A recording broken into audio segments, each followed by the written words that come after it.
Terimalah salam hangat dari kami HKBP Kernolong, HKBP tertua di Pulau Jawa. Bapak, Ibu, dan Saudara yang dikasihi oleh Tuhan Yesus Kristus. Sebelum kita mendengar firman Tuhan pada malam hari ini, sejenak kita berdoa. Terima kasih ya Allah Bapa.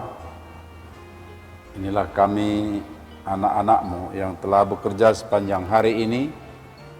Dan di saat kami mau beristirahat malam, kami rindu akan firman-Mu, menyapa kami, mengingatkan kami, dan menguatkan kami juga dalam semua kehendak-Mu, sehingga kami benar-benar ya Tuhan taat di dalam-Mu. Terpuji Engkau Bapa di dalam anak-Mu Yesus Kristus, Tuhan dan Juru Selamat kami. Amin.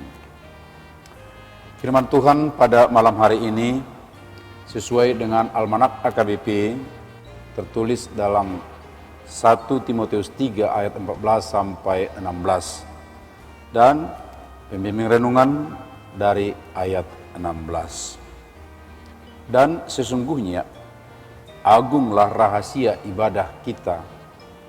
Dia yang telah menyatakan dirinya dalam rupa manusia dibenarkan dalam roh, yang menampakkan dirinya kepada malaikat-malaikat, diberitakan di antara bangsa-bangsa yang tidak mengenal Allah, yang dipercayai di dalam dunia, diangkat dalam kemuliaan.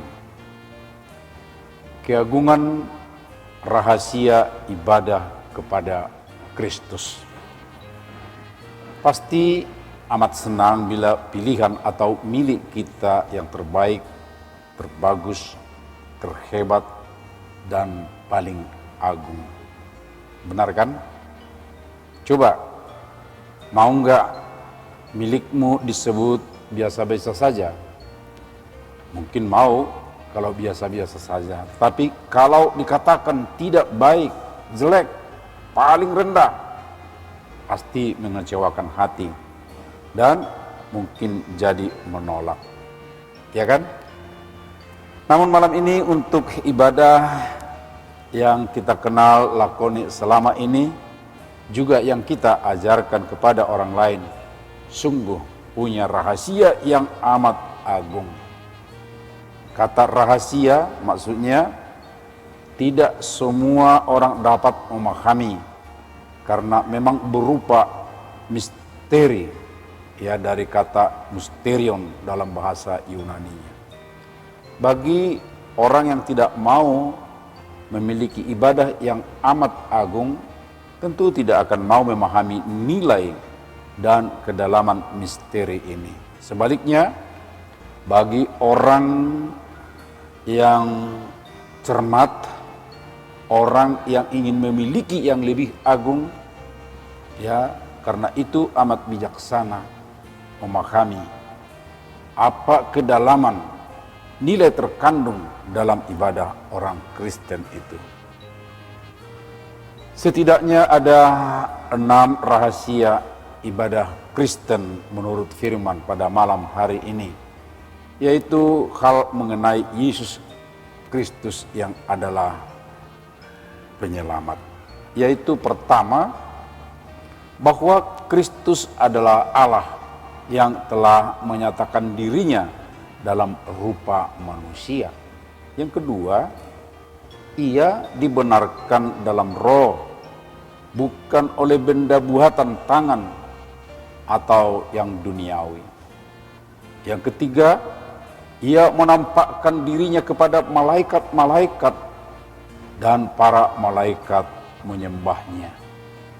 Yang keempat, ia diberitakan di antara bangsa-bangsa yang tidak mengenal Allah.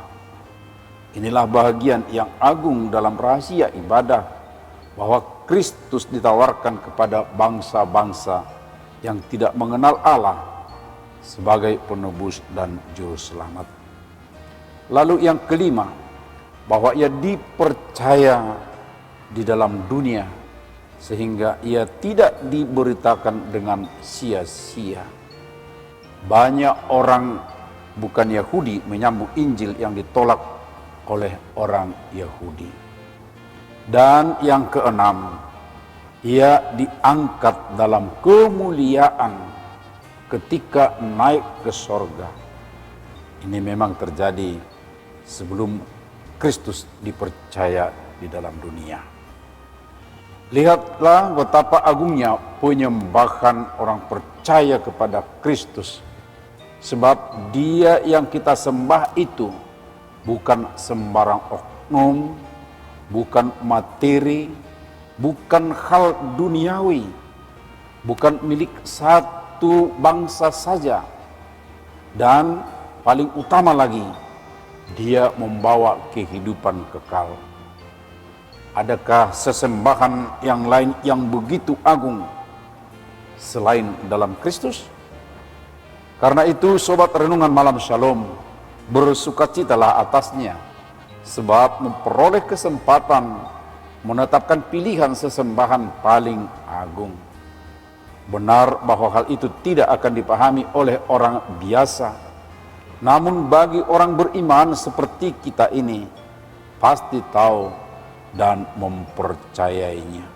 Dan jangan lupa, ingatkan dan ajaklah teman dekat, anggota keluarga, agar tetap dalam ibadah yang amat agung itu, yaitu misteri ilahi Kristus. Amin. Marilah kita berdoa. Ajarlah kami dengan Roh Kudus-Mu, ya Tuhan, agar kami memahami, mengimani keagungan rahasia ibadah di dalam Kristus. Ajar kami makin taat dan merendahkan hati melakukan kehendak-Mu. Dan malam ini, lindungi berkati kami dalam istirahat malam, sehingga kami esok pagi segar kembali untuk meneruskan tugas-tugas kami. Di dalam Kristus Yesus anak-Mu kami berdoa dan bersyukur. Anugerah Tuhan Yesus Kristus, kasih setia Allah Bapa, serta persekutuan dengan Roh Kudus menyertai kita sekarang sampai selamanya. Amin.